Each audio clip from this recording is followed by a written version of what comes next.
Race number 3 of the NASCAR Cup Series season is complete, and history has been made. For the very first time in NASCAR history, dating all the way back to 1949, a driver has won back to back to back to start the season. Yes, there have been three-peat winners before. Most recently was Christopher Bell last year, but no one has ever won the first 3 races. That's what makes this accomplishment so special. But before we get into that, this weekend was also the first for a couple of other things. The NASCAR Craftsman Truck Series had a race on Saturday at the St. Petersburg Street Course. The O'Reilly Auto Parts Series had their race at COTA, the Circuit of the Americas, as well. Also on Saturday night was the season opener of the ARCA Series West, the Oil Workers 150, at Kevin Harvick's Kern Raceway in Bakersfield, California. And of course on Sunday was the main event, the DuraMax Grand Prix at the Circuit of the Americas, aka COTA, in Austin, Texas. The Trucks in St. Pete is a big deal because this will be the first time the Truck Series has ever ran the street course. In addition, after the Chicago street course was discontinued last year, this will be the only street course NASCAR goes to for the foreseeable future. Now, because the Truck Series was the companion race for the IndyCar Series, there is some IndyCar drivers in the field. James Hinchcliffe driving for Spire Motorsports, and surprisingly, Dario Franchitti driving for Tricon Garage. In case you didn't know, in addition to being a successful IndyCar driver in his own right, was one of many drivers who came in the late 2000s during the open wheel invasion.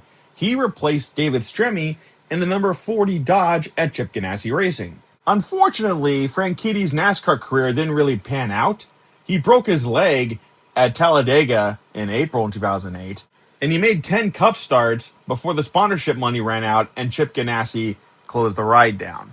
There was some controversy on Friday because NASCAR opted to cancel practice and qualifying because of inclement weather. This wouldn't be a big deal, but this is a brand new racetrack. The trucks have never been here before. So there was this legit concern that the race on Saturday would be a disaster. Surprisingly, that didn't happen. One thing that's fun about NASCAR road course racing, especially in the last decade or so, is that it's essentially short track racing, but with right and left turns. And the Truck Series demonstrated that hard today. A lot of the trucks were beating and banging, using the bumper, bent fenders, hurt feelings. It was glorious. Dario Franchitti was surprisingly running fantastic, running top 10 all day. Unfortunately, towards the end of the race, he had to pit, which ended up ruining his day. He never recovered after that. The winner was unexpected, Lane Riggs. He started 28th and was able to claw his way up to first by the completion of Stage 2. He got the lead and never looked back. Admittedly, it was a little strange to have the trucks come to Florida instead of joining the Cup Series and the O'Reilly Series in Austin, Texas, but I say it worked out very well for them because this race was pretty good. You know what's funny? There were 2 Austin Hills in this race. One of them drives for Richard Childress Racing. The other one, his middle name is Jay. That's kind of funny. What isn't funny is that Austin J. Hill didn't complete a single lap. He started the race, but unfortunately, engine problems brought him to the garage, and he didn't complete a single lap. Very strong Jimmy Johnson vibes, because he started a COTA race in 2023, but never turned a single lap. On the flip side, Austin Hill from Richard Childress Racing would go on to finish second. Very strong run for someone who's predominantly known for winning at super speedway tracks. There was a scary moment when Baltazar Leguizamon smashed into a tire barrier, but thankfully, he was okay. Because it's a road course race, we already have a hunch who we're keeping an eye on. That's right, Connor Zillage and Shane Van Gisbergen. Connor Zillage won the pole and led 13 laps. Unfortunately, his car had mechanical problems and broken pieces and needed to spend time on pit road getting it fixed. He was able to charge back up to 5th, but unfortunately Corey Day happened. Corey Day takes out Connor Zillage for literally no reason. Not a good look for him, and it's not a good way to be making friends. Shane Van Gisbergen would go on to win the race at COTA. Fun fact, this is the first time Shane has ever won at COTA. That's kind of hard to believe given how many times he's won at every other road course on the circuit, but he's never won a COTA before till now. Does he have what it takes to win it tomorrow? Let's find out. Before we talk about the Cup Series, let's talk a little bit about the ARCA Menards Series West, their season opener at Kevin Harvick's current raceway in Bakersfield, California. 150 laps at the Oil Workers 150. Couple of headlines before we get into this. Hailie Deegan makes her return to ARCA West after racing for a little bit in IndyCar. In addition to Hailie Deegan, who will be driving the number 16 Napa Auto Parts Chevrolet for Bill McAnally Racing, she will also be joined by two other women on the starting grid, both for Nitro Motorsports, the former Venturini Motorsports operation. Jade Avadasian in the number 70 Mobile 1 Toyota, and Mia Lovell in the number 15 Pine Health Toyota Camry. Trevor Huddleston in the number 50 Race Car Factory Ford Mustang for High Point Racing is the defending winner of this event and is also the defending series champion. Sean Hingorani made his return to ARCA West after taking a year off in 2025. And of course, there's Robbie Keneally, who is fresh from his start in Daytona for regular ARCA, looks to compete for the championship in ARCA West. Jade Avadasian is the pole sitter and leads the field to green. Unfortunately, she does not lead the first lap. Sean Hingorani takes the lead. He would go on to lead 136 laps tonight. Taylor Mayhew, who is a local racer from Bakersfield, California, started the race in the back in the number 17 MMI Toyota, and he is clawing his way to the front. Trevor Huddleston, who won this race last year, is having an okay day. He hasn't led any laps yet, but it's clear his car isn't as fast as the one he had last year. Hailie Deegan was actually running as high as 4th place, believe it or not. The reason she fell back was because Taylor Mayhew made a pretty cool pass on the inside of Hailie Deegan for 4th, and Hailie Deegan got stuck 3 wide, she got loose, and she fell back a couple spots. She's able to save it, but she ended up being stuck in the top 10 rather than the top 5. Fresh off his start at Daytona for the ARCA Series, Robbie Keneally looks to repeat past performances in ARCA West. Unfortunately, a mechanical problem sidelines him. He's not able to be a front runner like he was in the previous year. I felt legit bad for Mia Lovell at some point. I have a scanner, and I was listening into all the radio communications for all the drivers, and I swear at one point I hear on the scanner, "If I say go to the bottom, you go to the effing bottom, Mia." And I was like, geez, what's up with this guy? Ugh. The ARCA Series has its reputation of being full of inexperienced talent who doesn't know how to drive a vehicle. ARCA brakes, ? But surprisingly, for this race, there was not a whole lot of incidents that could have been avoided. Most of the cautions of this race were single car incidents. Andrew Chapman spun, Mia Lovell spun a couple times, but otherwise, the field was pretty clean.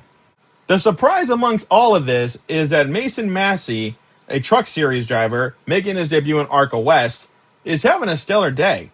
During a late race restart, Mason steals the lead from Sean Hingorani, and Sean ends up struggling thanks to not being in clean air.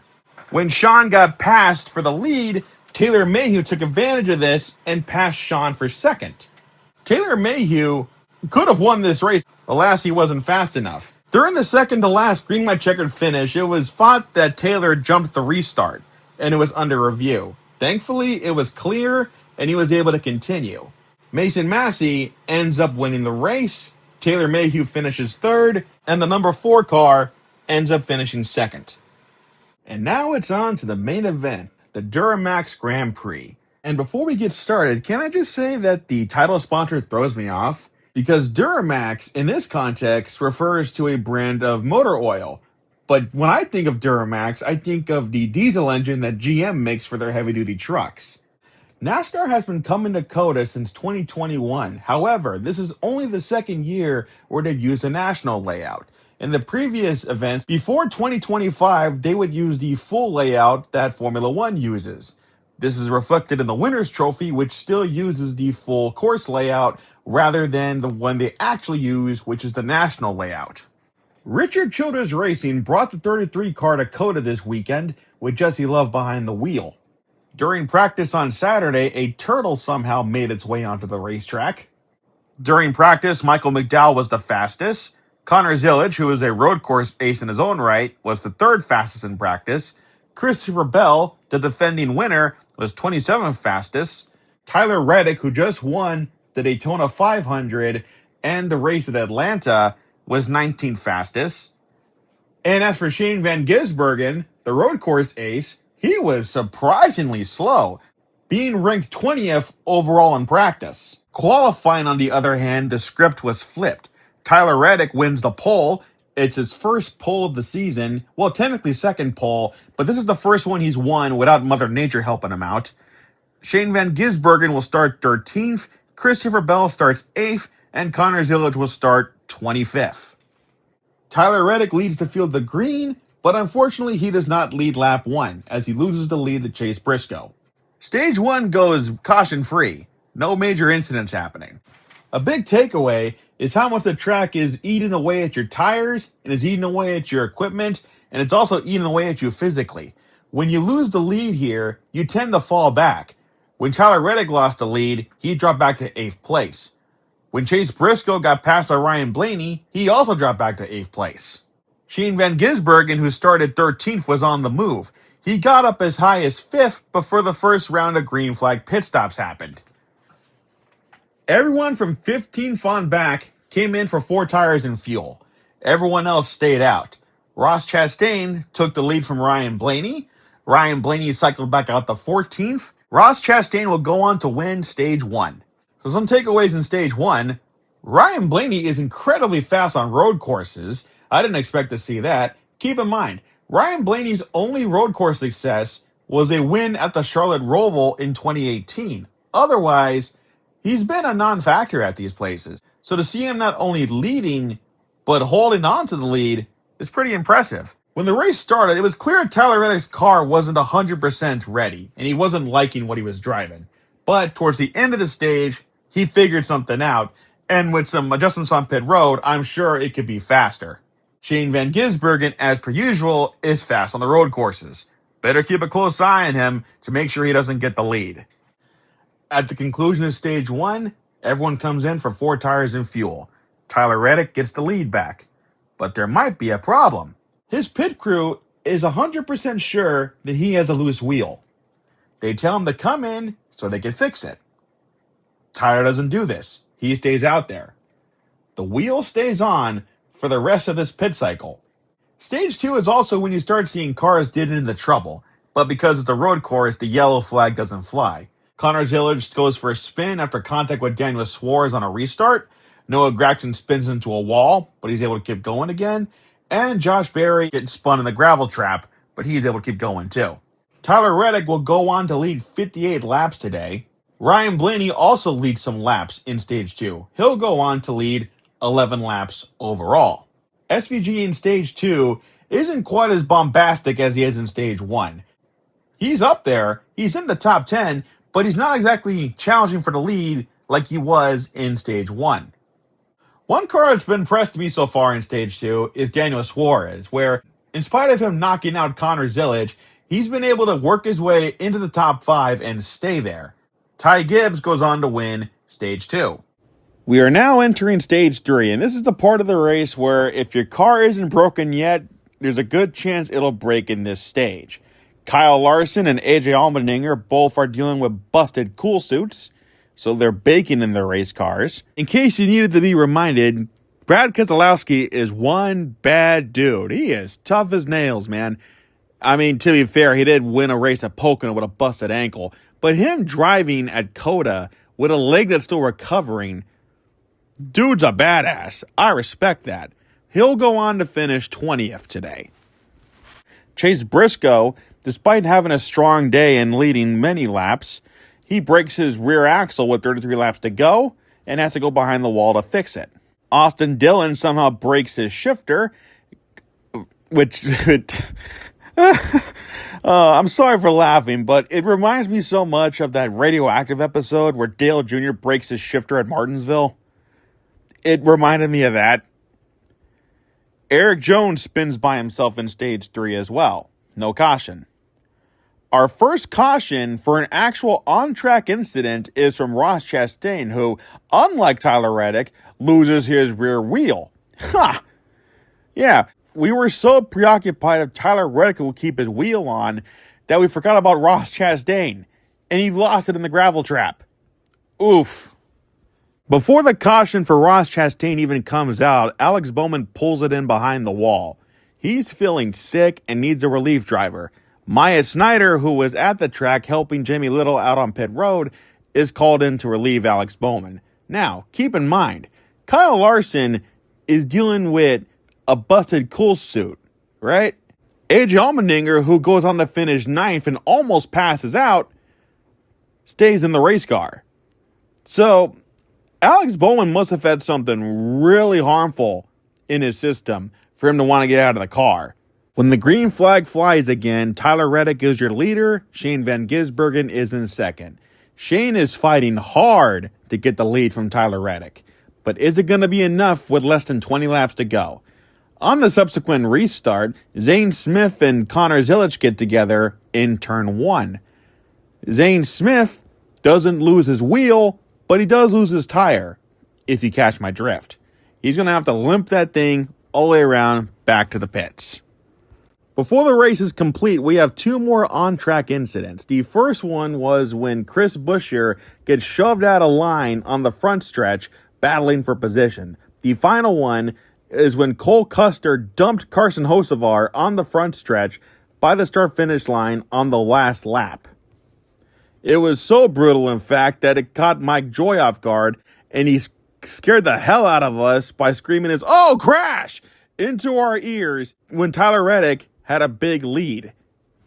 Tyler Reddick will go on to lead every lap for the rest of the race. And as he comes off the final turn for the final time, ladies and gentlemen, for the first time in NASCAR history, we have a 3-peat winner in the first 3 weeks. Tyler Reddick wins the DuraMax Grand Prix. Shane Van Gisbergen came up just a little bit short and finished in second. This win is Tyler Reddick's 3rd in a row, a feat that's never been done in the entire history of NASCAR going back to the 1940s. Before Tyler Reddick, the last driver to win back-to-back was Matt Kenseth, and I still remember how much of a big deal it was that he could have won race 3, which was Las Vegas, and beat the record. Unfortunately, Matt Kenseth's day in Vegas wasn't that spectacular. He ended up crashing out, if I remember correctly. If I were to give this race a rating, I'd give it a B. I like it about the same as the COTA race from last year, which is to say it's a huge improvement over the full course layout. The full course layout wasn't bad, but the faster lap times and the subsequent guys not being so spread out definitely helps make this race more enjoyable, in my personal opinion anyway. So, where are we off to this weekend? Well, let's see here, and what's this?